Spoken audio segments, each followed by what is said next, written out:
विशेष अधिवेशनात सगळे सोयऱ्यांच्या अधिसूचनेचा मुद्दा येण्याची शक्यता कमीच। आरक्षणावर 4.5 लाख हरकती आल्याची सूत्रांची माहिती। हरकतींचा अहवाल सादर केल्यानंतर सरकार निर्णय घेणार। मराठा आरक्षणासाठी उद्या विशेष अधिवेशन। टिकणारा आरक्षण देणार, मुख्यमंत्र्यांची ग्वाही। तर कायद्याच्या चौकटीत बसणारा आरक्षण कसं देणार, संभाजीराजेंचा सवाल।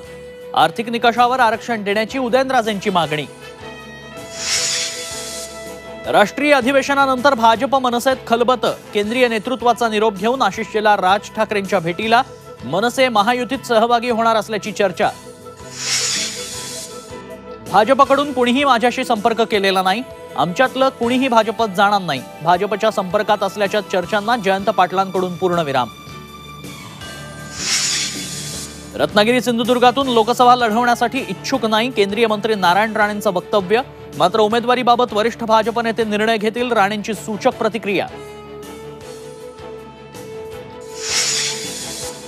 शरद पवार गटाला मिळालेलं नाव पुढील आदेशापर्यंत कायम राहणार। सुप्रीम कोर्टाचे आदेश। तर एका आठवड्याच्या आत चिन्हाचं वाटप करण्याचे निवडणूक आयोगाला निर्देश।